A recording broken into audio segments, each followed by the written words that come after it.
You know, when we describe this conference, one of the first thing I always say is about U.S. competitiveness, because I think it all ties back to that.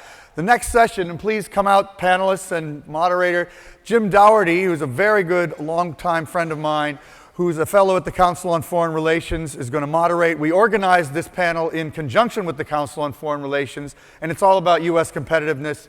So let's get it underway. The panelists there? All right, Jim. Take it away. Good morning, everyone. It's great to be here in Detroit. First time in a while, have to make it happen more often. So we're going to have a nice conversation. We have to cover off on a lot of things in 40 minutes, so we're going to start right away. But you can see, you can look in the program, you can see the panelists, you can see their backgrounds, Michael, Paul, Vivek, and Ted. Great panel.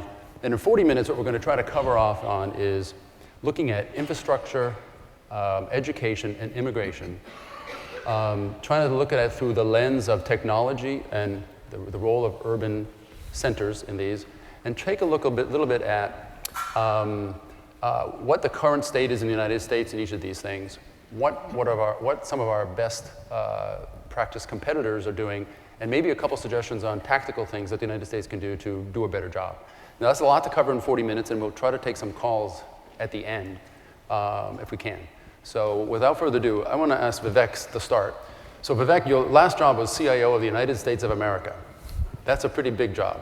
So you got to see lots of things. You had a great perspective on these three areas in the United States, the immigration, education, infrastructure. Could you pick one or two of those and comment on what the current state is in the United States in terms of being competitive in the world with those? Sure. So I think when you look at the story of America, it is the story of entrepreneurs and the ability to disrupt not just at the local level, but the global economy. Unfortunately, what you're hearing is too much of the gloom and doom in terms of where America is when it comes to competitiveness. My view is that it is still the best country on the planet when it comes to starting up a business, advancing an idea that you have, or access to talent. The challenge we have before us, because we are the architects of our own destiny, that there are key issues that we need to confront. If you look at the next 30 years, if we don't address them, I don't think we can remain the most competitive country in the world. First, I think it comes down to immigration. It is broken. It makes absolutely no sense when we educate some of the smartest people in the world with advanced degrees and then ask them to leave the country and go start up companies elsewhere. Why aren't we stapling right to their graduate application a visa or a green card? Second, when it comes to education, the challenge we have domestically is that that system is also broken as we look forward the next 30 years. In Detroit, for example, there are 3,400 IT job openings in the Detroit metro region. The challenge is that we haven't done enough in terms of retooling the workforce, in terms of transitioning from one career path to the other. I know that there's some interesting programs underway that need to be scaled. For example, the Wayne Community College has a program where they've brought in instructors from around the world. They've trained people to actually move into the IT career track. And at the same time, this was done in about a 16-week period. And 73 people graduated from this program, and 27 of them have jobs as a result of that. So we need to figure out, from an education perspective, how do we become better at retooling the workforce that we already have domestically as we try to make sure that we remain competitive globally when it comes to our immigration policy. Paul, Ford faces a big challenge. You have to have a core group of manufacturing and engineering here in the United States as well as overseas. How do you make that balance, and what are the things that make the United States a better place for you to locate things versus outside of the United States, very specifically? Yeah, it's really a great question, and really to build off of Vivek's comments. It's possibly a slightly different perspective, but to focus on some of the things gone right. If you start with the customer, we've got a huge customer base here in the US. If you focus on really creating the products that the customers want, products that the customers value, high quality products that are safe, green, and smart, clearly that runs around the world in terms of common themes. And as you mentioned, Jim, we have to maintain a global footprint in terms of our manufacturing and education. But in terms of a commitment to the US and some of the things that are really happening here, we've recently announced, for example, over the next 4 years, $16 billion of investment in engineering and manufacturing in the US. We've announced the creation of 12,000 new jobs in manufacturing and engineering here in the US. Just this week, we announced another 1,200 jobs at our Flat Rock assembly plant here in Michigan, where we'll be producing the new Fusion vehicle. A year or so back, we completely retooled our Michigan assembly plant, and there we're producing a whole range of vehicles, some of them with the real best in world technologies around electrified powertrains and so on. So there is a huge amount of good news here. And it really comes down to working with all of the key stakeholders to ensure that we've got world-class quality, world-class productivity, that we leverage all of the local knowledge around what the customers here in the US want, and really striving to make the US not only a competitive place from a manufacturing and export sense, but also from the sense of engineering great products. If I could really just, one other point that I would like to mention, the point around immigration, education, and so on. We as an industry face a little bit of a crisis in terms of recruiting critical skills into the auto industry, particularly around controls engineers, software engineers, and just in general, the STEM disciplines. And we're doing a tremendous amount at Ford to promote education, to promote the technical disciplines, to bring the best engineers into our company, and to give them a career that can last many years, can last a lifetime. So I really, I'd support all of the points that you made, but I did just want to share with the audience some of the things that are already going well, particularly at Ford Motor Company. Michael, you've literally written the book on science and engineering education, both in the past, and you're actually writing a book on it now. Maybe you could talk a little bit about, what's going on, what's the current state of science education in the United States, and maybe some of your view of what we could be doing better. Well, if you look at the university level, the U.S. is still the predominant science and engineering producer in the world. If you look quantitatively, you'll get all kinds of dissonance on the numbers because of very large engineering graduation rates in some very large countries, particularly China. But there's a lot of dispute about what those numbers actually mean. In terms of quality, the science and engineering fields in the U.S. in the university level, research university level, are the highest, still the predominant in the world, though other countries are catching up, as others have said, because the U.S. was the only man left standing, or only person left standing at the end of World War II, and it had a free field for 2 or 3 decades. As far as K-12 is concerned, things are quite different. There you have a huge disparity in the quality. Even within a few, 50 miles or so, I think of this where we're sitting today, you'd probably find outstanding quality science and math education in K-12, and terrible quality science and math education in K-12. And that's a microcosm of the US as a whole, which has huge inequalities in its K-12 education system. So its average performance on all of the indicators is medium among developed countries, or some would say mediocre if they want to be critical.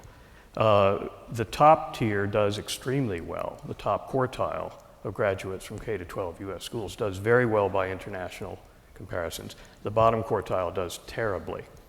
And so the median is somewhere in the middle.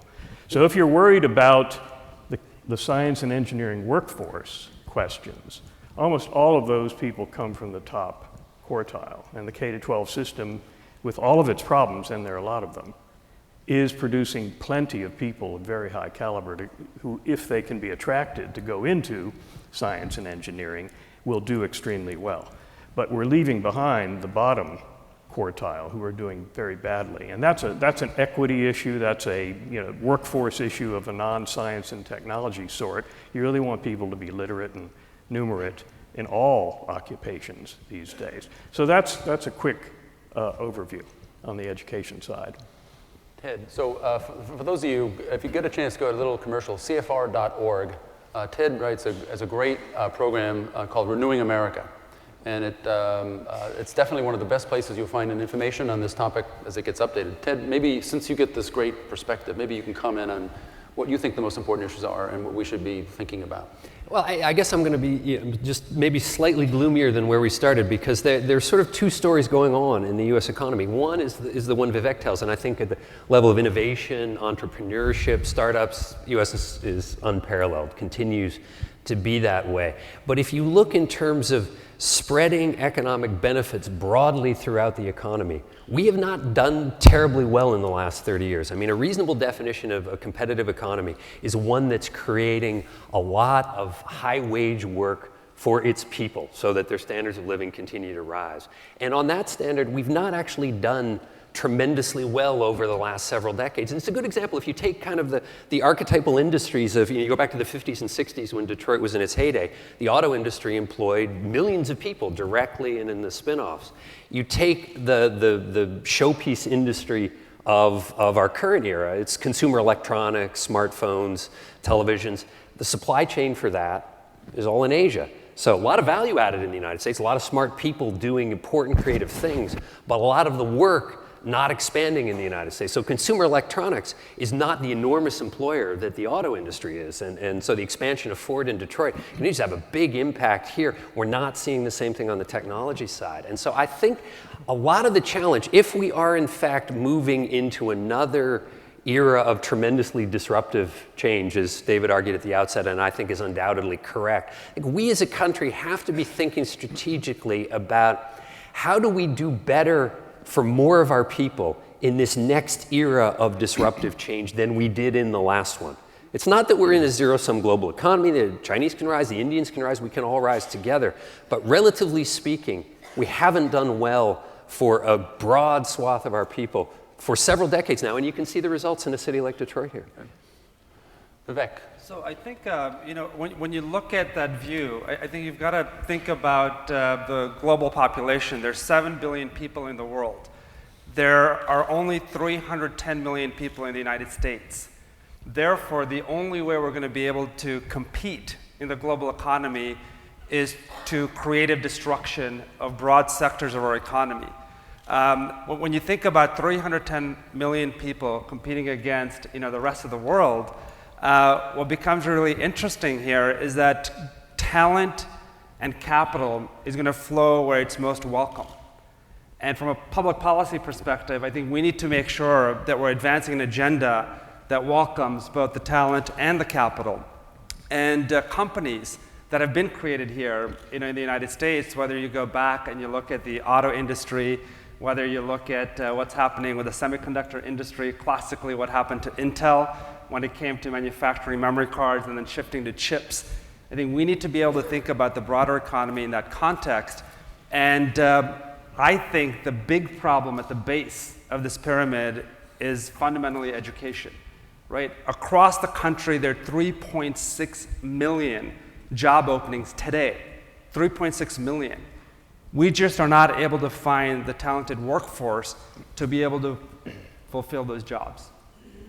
Paul, what are the things that are uniquely great about the American system that work for you, and what are the things that are maybe uniquely not so great that you'd like to see fixed?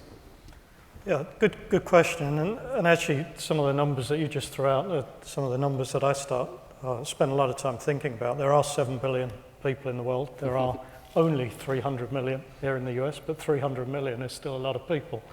Our global auto industry, out of that 7 billion, is less than 100 million vehicles per year.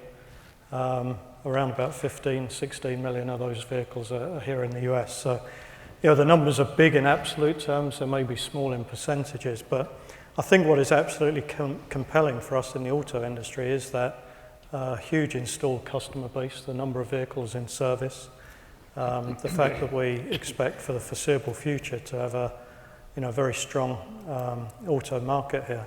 And really it comes down to, you ask about what's uniquely US. And you could say the same thing for many other regions or many other countries around the world. But I think what is unique here is clearly an understanding of the environment, the customer. If you come back to my initial comment about focusing on the customer and producing products that our customers really want and value.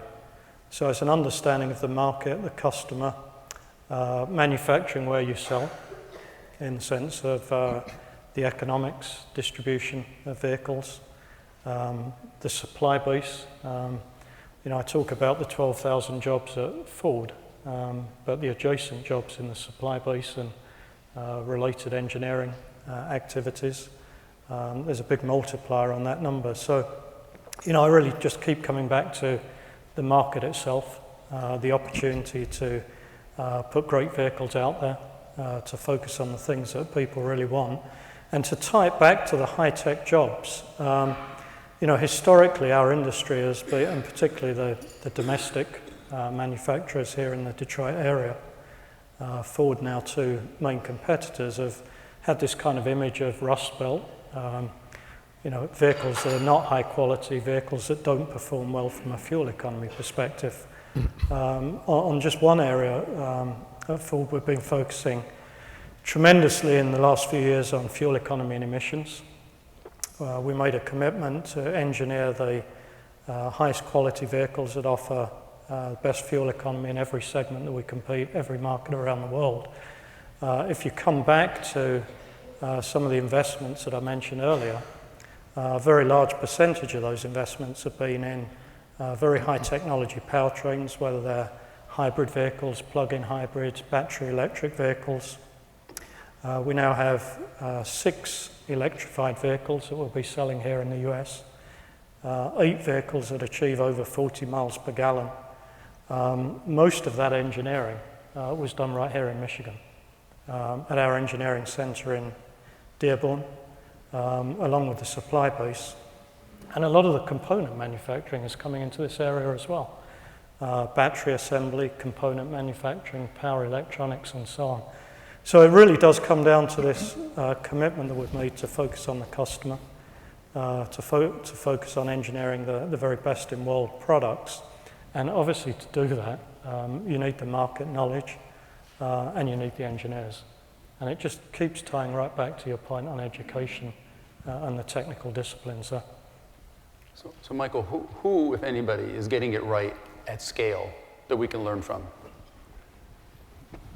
I don't think there's any model out there that is... Or how about pieces of a model? Well, there's some pieces of the model. For example, in some countries, in many countries actually, the government can really determine what percentage of the university cohort is going to major or specialize by field.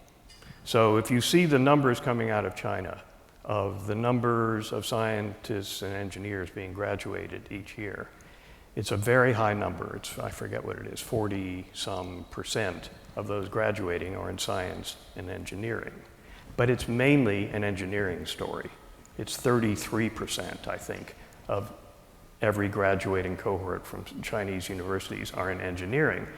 That's not because Chinese kids are saying, a third of them saying, I want to be an engineer and I'm going to go that way. It's partly because, or heavily because, government policy is mandating or incentivizing high percentages going in engineering, and it has to do with the Chinese government being long time since the revolution dominated by actually engineers in the government circle. So you have to look at, that can't be done in the US so far as I know.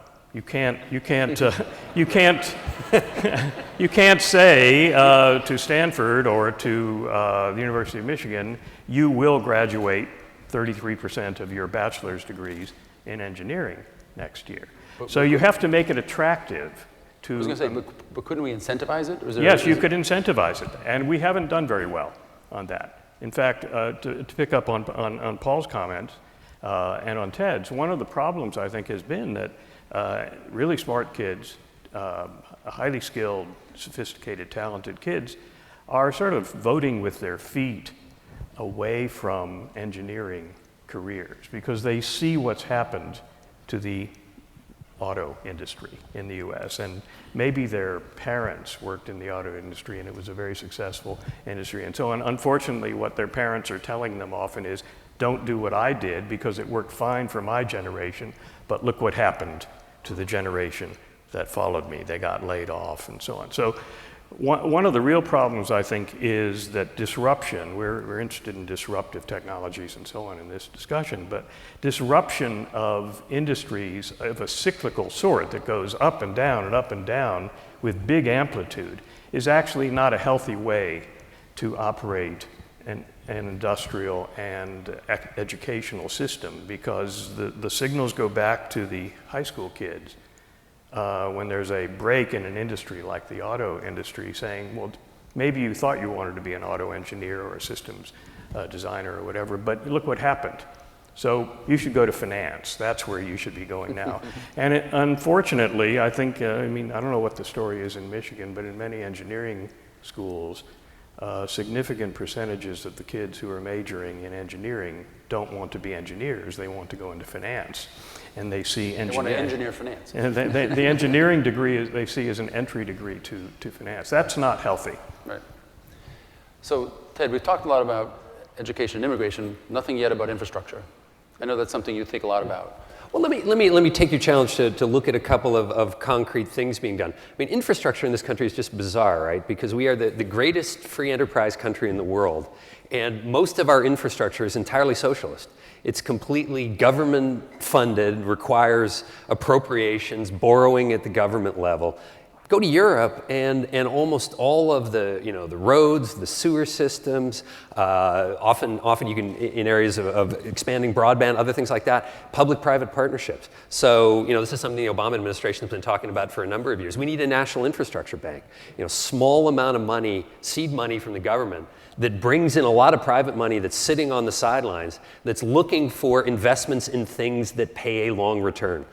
Toll roads is a classic example of this. So we do far less than we could do in infrastructure because we don't have the appropriate structures for it. You do see some interesting things happening at the state and local level. I mean, New York has set up a state infrastructure bank to try to do at the state level what's not being done at the federal level. Chicago, Mayor Emanuel in the last 6 months announced the launch of a $7 billion infrastructure project in Chicago, again, to bring a lot of private money sitting on the sidelines in. So that's a very good example of what can be done. I mean, the U.S. is losing ground on a lot of the key components of infrastructure, and for an understandable reason. I mean, our governments just don't have an awful lot of money now. And so if you're waiting and relying on government appropriations and government borrowing for your infrastructure investment, that is not the best way forward in the current environment. So I think that's a very good example on the infrastructure side. Let me just add a couple of other things that are kind of low-hanging fruit.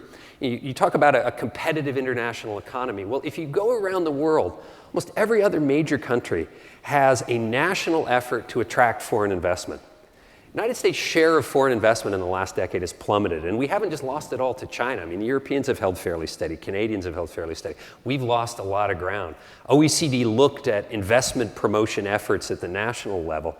The U.S. is last in terms of the effectiveness of our investment promotion efforts. We've got to get out there and sell ourselves to the world. I think the assumption for years has been, of course, everybody's going to come to the United States. It's a big, rich market.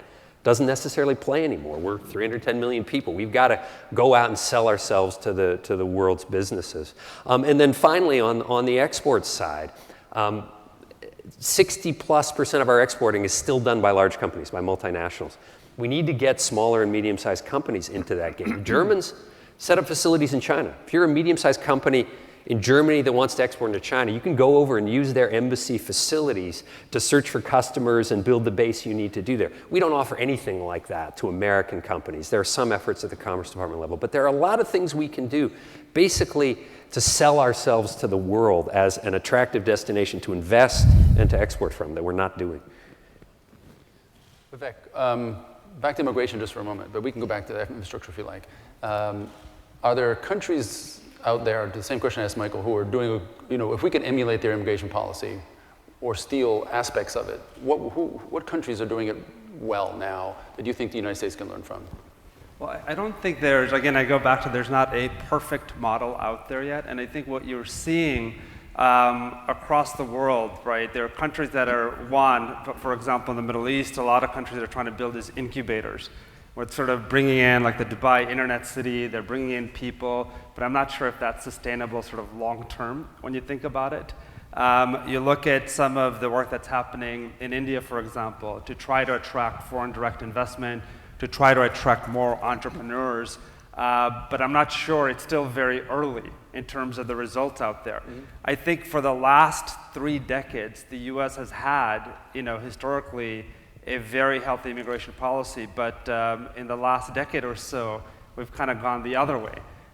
When you think about the number of immigrants that have come in and built amazing companies and created jobs, in the hundreds of thousands, we can't be looking at other markets because I don't think there's like the perfect model, but I think we need to look back at what was happening in the 1970s.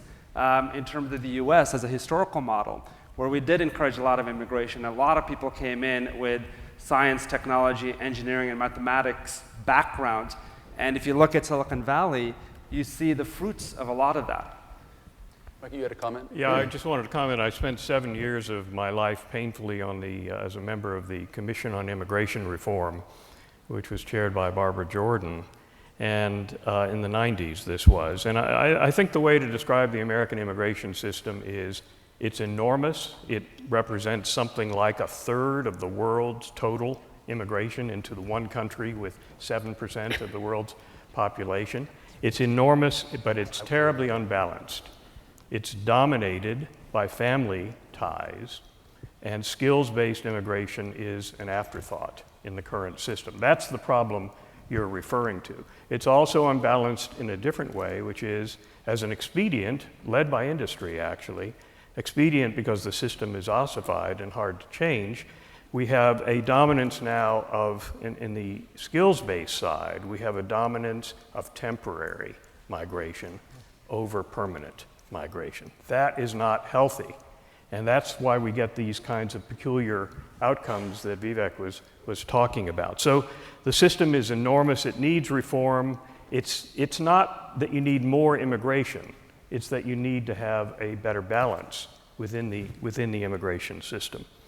As far as who does better, I never thought I would say this, I must say. I spent many years living in Britain, and they had a hopeless immigration system, I thought. Very badly administered, very badly thought through.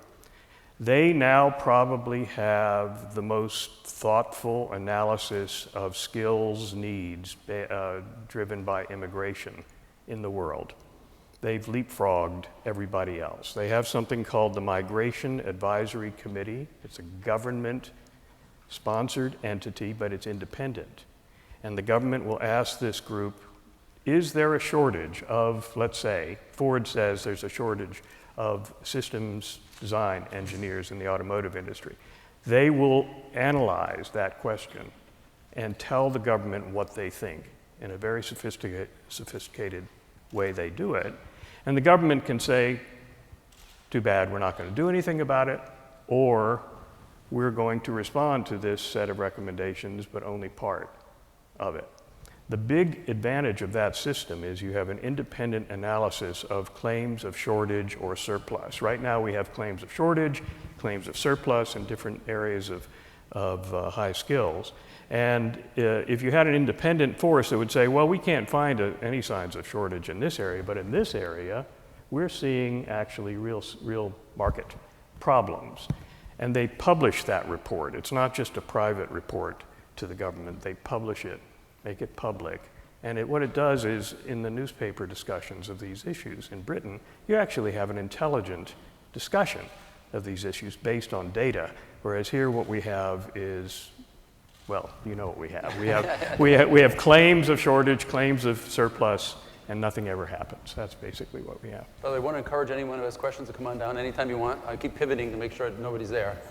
If I could add also, as you're walking up for your question, is imagine if we could also apply that model domestically, right? So in the state of Michigan, let's say, what if the workforce investment centers coordinated closely with the industry and said, what types of graduates do we need in the next 10, 15, 20 years?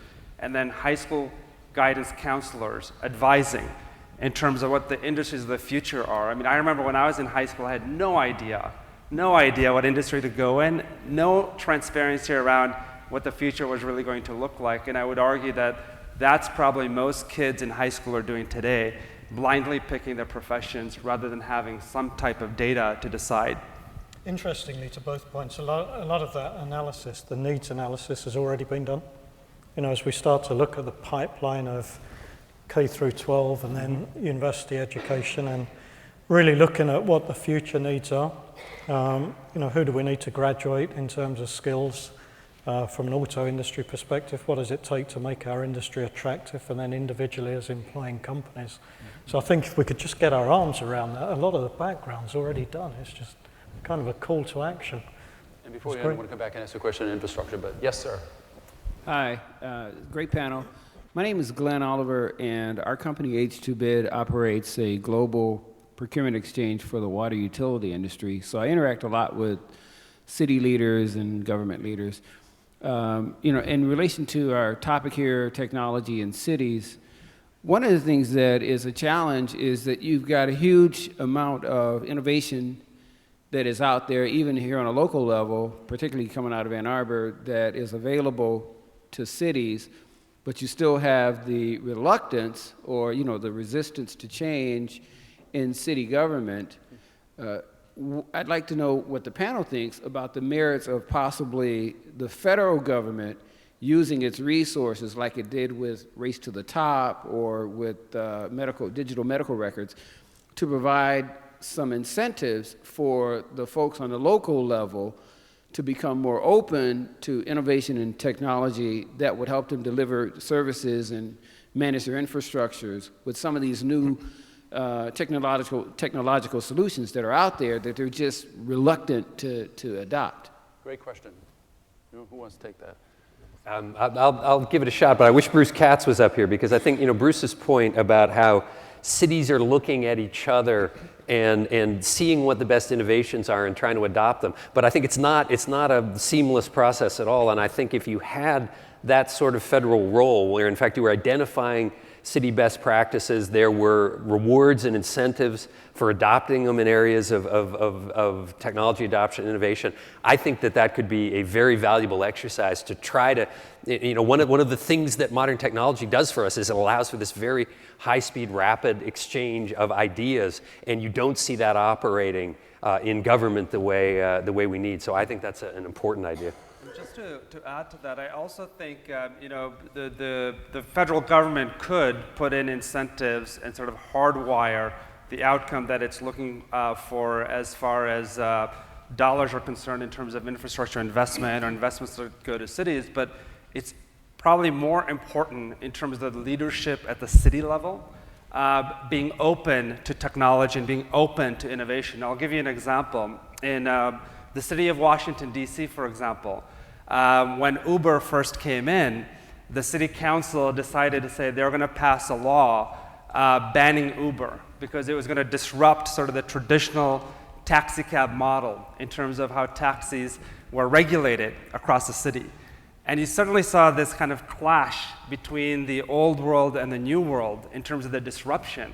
At the end, there was sort of, you know, a coordinated campaign and uprising by the people of the District of Columbia, and Uber ended up winning out, and now Uber operates there.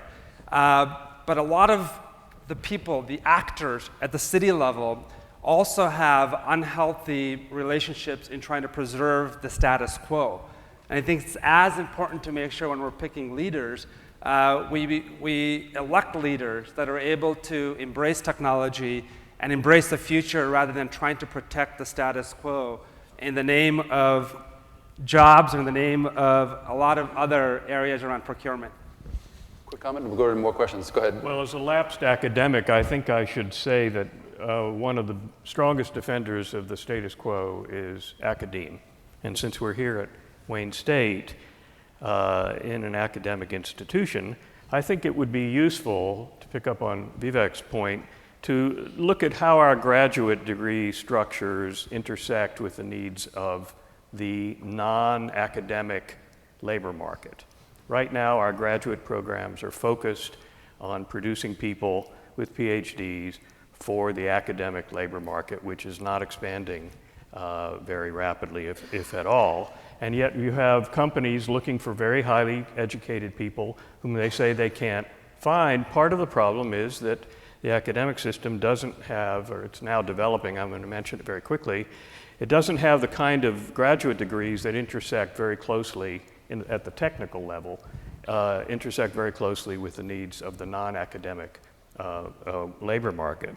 So one thing to look at is the developing professional science master's degree programs around the country. I think there aren't that many in Michigan, although Michigan State University has been a leader nationally in the effort.